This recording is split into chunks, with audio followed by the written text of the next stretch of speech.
What's going on, guys? Scott and Nate from Play Your Court. Today we're going to show you how to naturally add more power and spin to your two-handed backhand.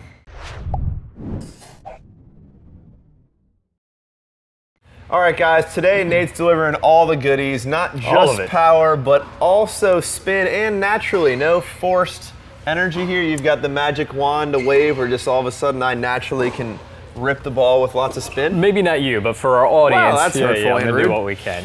You're a tough learner, but hey.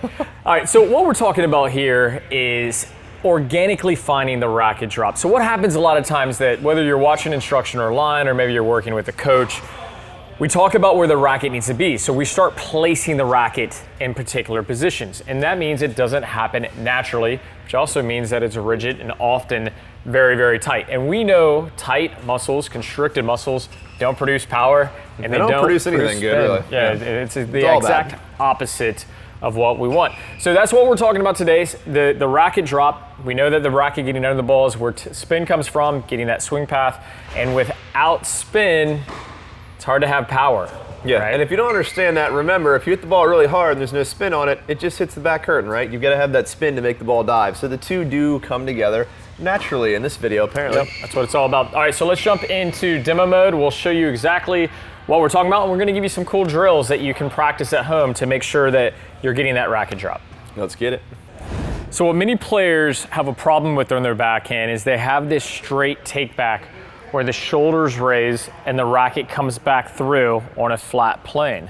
Now this is great if you want a flat backhand, and certainly do we want to flatten out our backhand in time, but that's a position thing. I should be up in the court.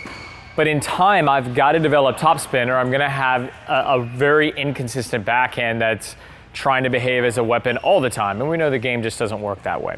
So what we want to move away from is this flat backhand. And you can tell here the hips aren't necessarily leading. Everything's working like a unit to the door, right? And we want to replace it with the racket drop. So in the racket drop, what we're looking at is as the racket goes back, and you can tell here, I'm taking the racket with my hands lower with the racket head above my hands. But now the racket drop occurs by getting here, all right? And so what you can tell is this is a very different place. So on the swing path, the racket is working low to high. That's what we want for spin, all right? So just looking at that, it should be pretty obvious that it's extremely similar to what we see on the forehand. So on the forehand wing, now we don't have to necessarily start with the unit turn with the racket up. Some players prefer that. We see that a lot on the WTA, but you don't have to. I can still take the racket low in this regard, and once I enter this phase, this is where the racket enters the lag on the forehand. I'm showing this to you as a lefty, naturally a righty. So as I swing forward, the racket enters the slot, and then it works out to contact. So I'm working from here, racket enters the lag, the slot, and then works out to contact. You can see that's very different than just this straight take back where the racket doesn't lag at all.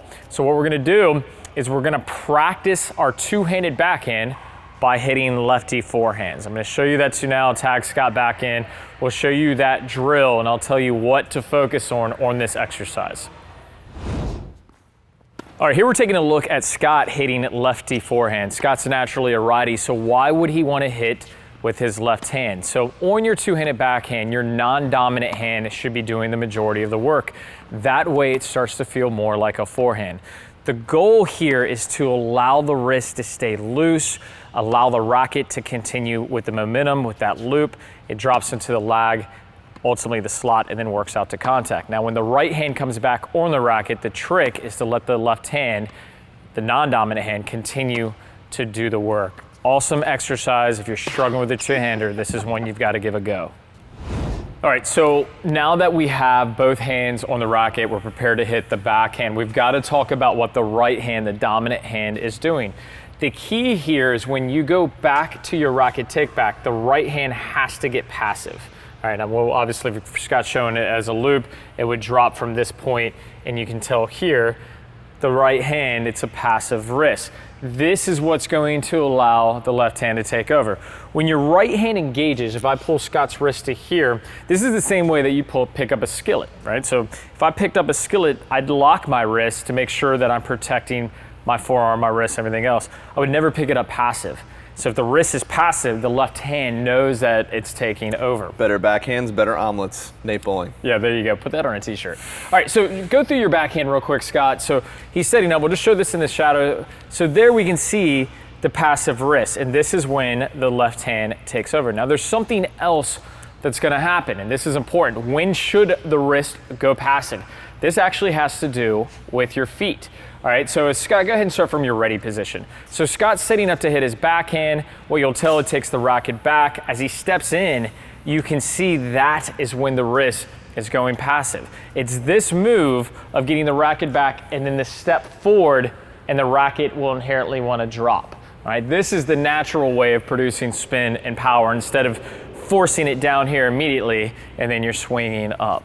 All right, so let's take a look at Scott's backhand. We'll throw a couple in slow-mo and you can see exactly how this should look.